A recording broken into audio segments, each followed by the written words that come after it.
Aloha, and thank you for tuning in once again to another episode of the Goodrich Chronicles. It's Anthony Goodrich, and I thank you for tuning in. I'm just going to dive right into this one. And I've touched on this in the past. I've talked about it and showed other videos about it. Now I'm about to do another one. Just as a reminder, we have to be aware of what we're doing and be alert of what we're doing at all times. We have another one. And when I say another one, I mean another person that has left their child in the backseat of the car to die because of the heat. And not only did he do that, he lied about it. He straight up lied about it. And as you'll see through this video here, he even has the support of the mother. You know what I mean? I don't know if I could have supported his ass after doing that, you know, leaving the baby. And guess what he was doing? He's watching porn. Oh yeah, you heard me. He's watching porn while his baby is baking outside in the driveway, and then lied about it. Come on now. Come on, people. We got to do better. This is your baby, right? And you watching porn because, oh my God. And the mother is standing by him. She need her ass whooped too. She do. She need her. I'm just going to say it. She need her ass whooped. He need his ass whooped. There's just no, Anyways, I'm going to jump right into this one. Check out the video. Please, my baby was in the car. She's not responsive. The AC was on. She's dead. We have nothing. Would it be all right? So we can't let you do that right now. You can stay in the room if you want, but I'm not going to talk. It's a scorching 109 degrees in Marana, Arizona on the late afternoon of July 9th, 2024. A frantic 911 call sends first responders racing to the aid of a 2-year-old child, found unresponsive after her father left her to sleep in the family's car. As investigators try to piece together what may have happened, unsettling discrepancies begin to emerge, and shocking evidence raises a haunting question. Was this a heartbreaking mistake or a catastrophe waiting to happen? The suspect in question and all persons charged with a crime are presumed innocent unless and until proven guilty in a court of law. It's like baffling. I don't know. It's baffling that this happened. Our lives have been literally perfect. The panicked 911 call comes in around 4 p.m. from 37-year-old Christopher Schultes. As the dispatcher attempts to keep him calm, Marana County Police and first responders weave through the busy streets in a desperate race to get to the scene. What are you reporting? She was in the car sleeping. She's unresponsive. Okay. And who is she? Please. Who My is daughter. Is she still breathing? No, she's not breathing right now. Okay, we need to start CPR right now. Yes, we are. We're starting CPR, yes. I'm so sorry. Okay, is she breathing yet? How long has it been? Half hour. It was, but it turned off. We have started CPR. Mom is a doctor and is also performing CPR on the baby. 3, 4, 5, 6, 7, 8. Come on, baby. Deeper. Move on, give her breath.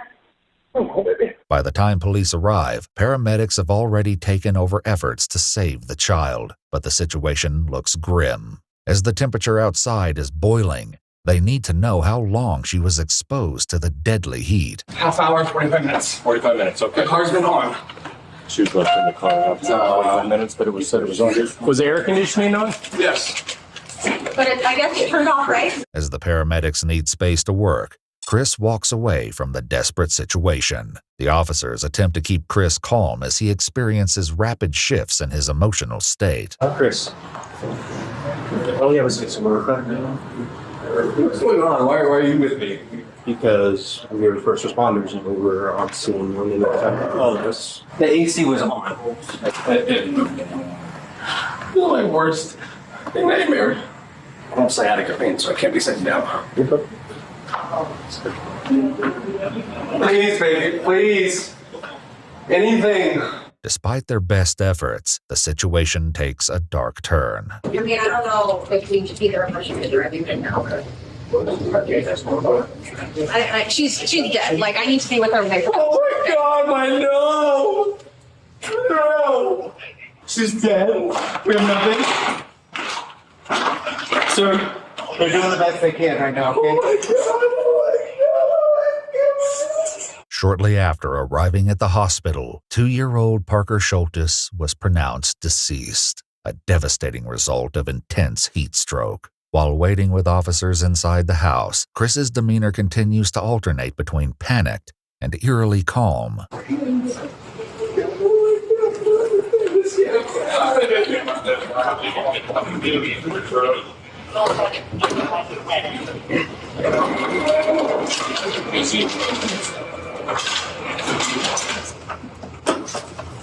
Thank you.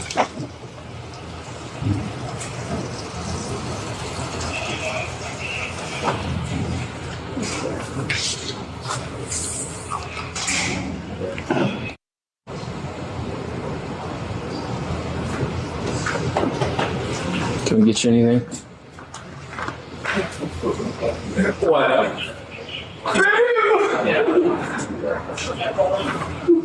Can't believe this.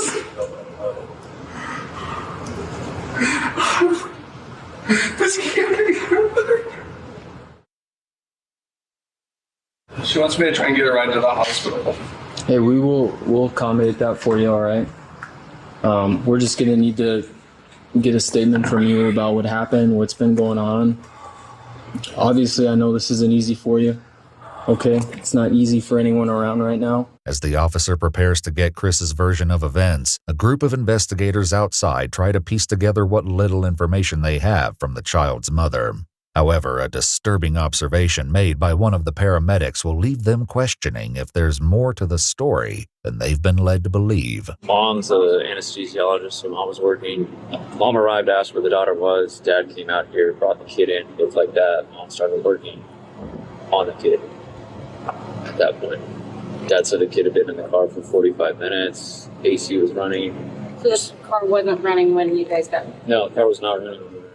Sounds like he was aware because he said he left the baby in the car to sleep and let the car run. No medics were talking about rigor in there already. While Parker's physical state upon the paramedics' arrival raises suspicions with the officers outside, Chris begins to explain his version of what happened. My daughters were at Elevate with my friend next door. They got home about 2:45 or so. They've just been hanging out at home. She was sleeping in the car, and I had the car on. But it has a sensor where every 30 minutes or so it'll turn off if you haven't moved. I swore she was in the house playing with her sisters like she always does. I haven't been doing anything else really on the house. And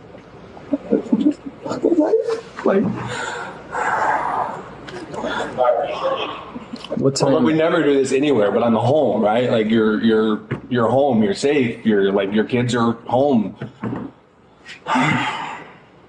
Right. I'm sorry this is all going on. We always park that car in the garage usually, but I just got a Peloton recently, and the Peloton is in the garage now, so that's why it's not even in the garage. But And how long was she sleeping in the car out there? I want to say it was no more than 30, 45 minutes. The chilling reality is that Parker remained in the driveway for far longer, a darker truth that will soon come to light with devastating implications. Meanwhile, as tensions simmer in the stifling heat outside, two officers take refuge in the shade and vent their mounting frustrations over the tragic situation. No summer young. That's it. Frustrates me the most. But the AC is on. No, I would not miss. Especially the day, it was directly, the back seats directly in the sun. Well, it was worse than that. Yeah, it was worse. The whole car was in the sun. You see that one car right here, and when we started making it to the car, and along across the road, the hood was piping hot. Now taking a break from questions, Chris makes a startling move that leaves officers stunned. As they attempt to relay the gravity of the situation, his willingness to cooperate takes a sharp turn. Just to let you know, I don't want to feel like we're intruding, but we're gonna have to stand by with you for a while. All right. Is there a reason why? So any death, we have to treat like a crime scene. I know this is extremely difficult for you. This is a normal process that we have to follow through with. I don't want you to be blindsided by anything, but that's what's going to be going on for right now, okay? So I'm being treated like a murderer? No. I just lost my baby. Not at all. I know that. And I know this isn't easy for you. That's why I'm trying to be straightforward and honest with you, okay? I don't want to keep any secrets. I don't want to hide anything for you. Someone's going to talk to you about what happened, though. All right?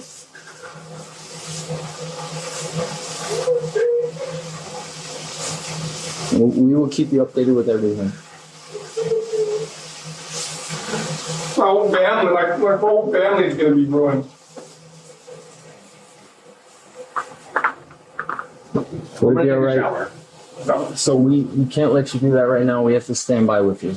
Okay? As soon as you can, we will let you know. You can stay in the room if you want, but I'm not going to talk. I know this isn't easy for you, but the quicker we get this done and finish up, the sooner you can be with your wife. All right? I'm trying to rinse off so I can go to the hospital and be with my wife. We're not going to shower or anything right now. You need to stand by with us. I don't understand why. Okay? Please. I don't understand why. I tried explaining that to you. We just need to stand by with you. I'm standing by. Why can't I take a shower while you stand by? What is... It's not necessary right now. Okay. I'm not going to stand here and watch you shower. After settling on a change of clothes, Chris is informed that his other two children, 2 girls ages 5 and 9, have arrived with their grandmother and are waiting for him outside. As he passes by, a keen-eyed officer spots that Chris is holding something in his hands that detectives will need to collect as evidence. He's got the shirt she was wearing. Are we going to need that? Probably, yes. So we're gonna need to take the dress. Okay? Whoa.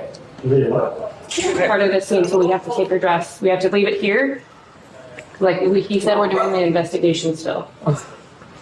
And we have to have her dress. We can't let you take her dress. Investigators decide to let Chris go ahead to the hospital, opting to speak to both him and his wife later that evening. The following recorded interviews between them and the detective detail their version of what happened. But as you'll soon discover, shocking discrepancies and jaw-dropping evidence reveal a far more devastating series of events. If you can walk me through the events, starting from obviously this morning and then to eventually you guys reaching out and calling 911. Pretty normal morning. Girls woke up and one of their friends had asked them to, they wanted to go to Elevate with like their mom's friend. Their best friends live next door. Grandma was supposed to come get them. I think she showed up around like 10:30 or something, took them to Elevate.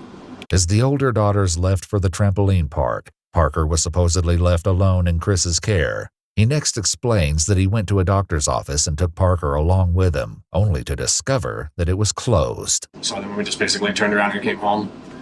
And I looked at the clock and I remember thinking like, oh, I gotta get home because the girls are gonna probably head back soon. So we got home and the girls weren't home yet, but baby was sleeping in the car. And so I had taken some stuff inside and I came back out and the girls were there. They had just pulled up. And so they came inside and I checked on the baby. She was still sleeping. And then came back inside. And that's where I just kind of like, I was, I don't know, thinking that she was playing with her sisters. I think that me coming home and thinking that, you know, the girls were going to be home, so I got to like come back in and out kind of thing. You said the girls came home. You remember about what time that was? I want to say it was like 2:30. The next-door neighbor, whose kids went with Chris's older daughters earlier in the day, has a very different answer for what time the children came home. And you said they got dropped off about what time? Probably 1:30.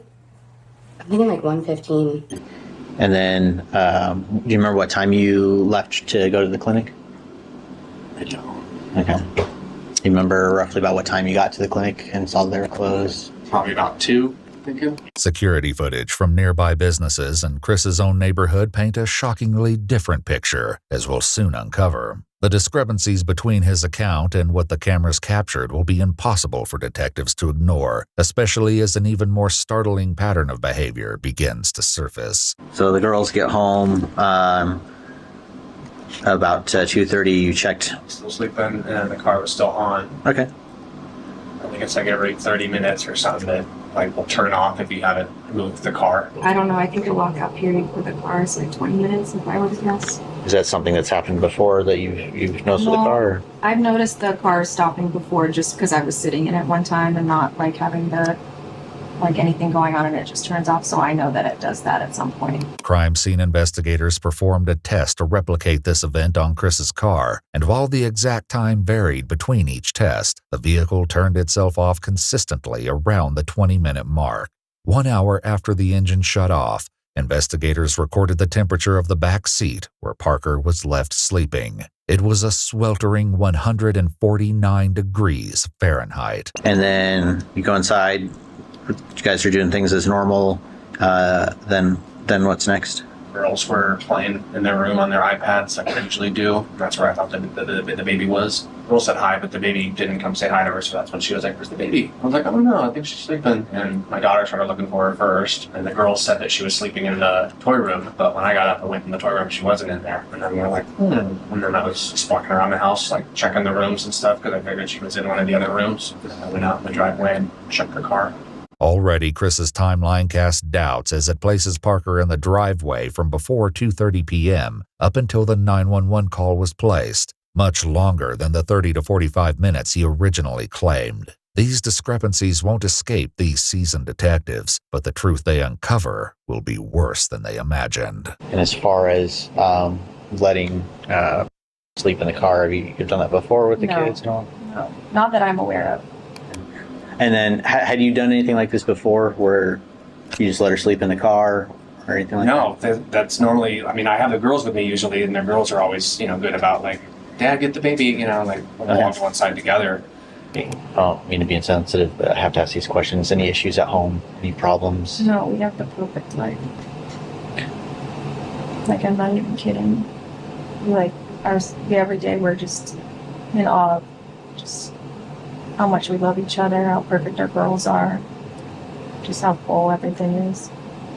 It's just, it's like baffling. I don't know. It's baffling that this happened. While they both claim it's never happened before, security footage witnessed by police, along with more unsettling claims, will ultimately reveal the possibility of a disturbing pattern of behavior. On the morning of July 9th, the day of the incident, Chris allegedly pulled into a gas station at around 12:06 p.m. on his way to the doctor's office. He's seen entering by himself, and after buying 3 cans of beer, enters the bathroom. Only 1 can remained as he exited without paying around 12:10 p.m. Chris's vehicle is next seen arriving at the doctor's office at 12:12 p.m., hours before he originally claimed. His vehicle is then seen making a third stop at a Bosch's grocery store at 12:30 p.m. Cameras captured someone matching Chris's description entering the store at 12:40 p.m., once again alone. He's then seen returning to the vehicle at 12:47 p.m. At 12:47, neighborhood cameras captured Chris entering the neighborhood. The vehicle was captured pulling into the driveway at 12:53 p.m.,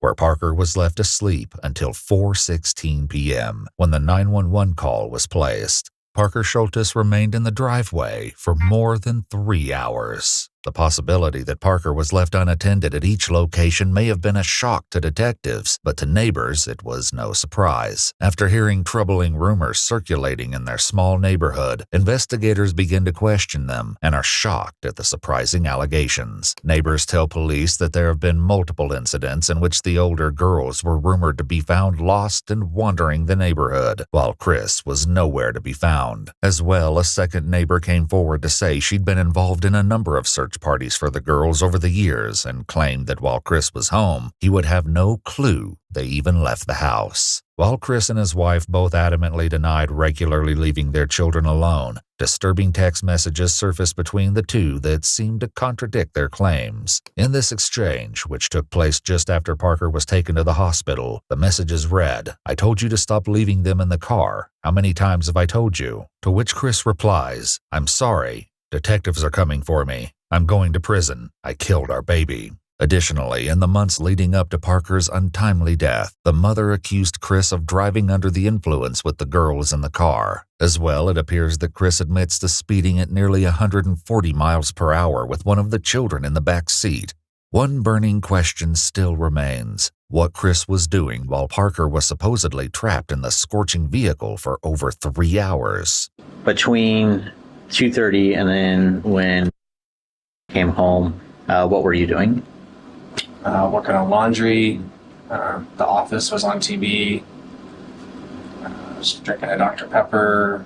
Done a little vacuuming on the stuff in the house. It was just like a lounge around the house day. A search of Chris's phone may shed even more light on his activities at the time. Shockingly, around 2 p.m. while Parker slept in the hot car, Chris may have been browsing for men's clothing and searching for adult videos, raising chilling questions about his priorities and state of mind. With enough probable cause to make an arrest, police once again returned to the home on July 12th, just 3 days after Parker's tragic death. Hey, how you doing? Doing all right. You have Chris come out to us, please. So, based off of our investigation at this point, right, we have determined that there's probable cause to go ahead and charge you for what happened. Okay. Let's come out here, Christopher. No. It's okay. No. Okay. So, No. listen. No. Listen. Okay. This doesn't change what's happening. This doesn't change what's going on. Okay. What happens at this point? It's simple. Okay. What happens at this point is you are going to be taken in custody, all right, and you will be booked. And then after you are booked, you have an initial appearance with the judge within the first 24 hours, okay? After the first 24 hours, right, the judge will determine bond and things like that as far as what happens next.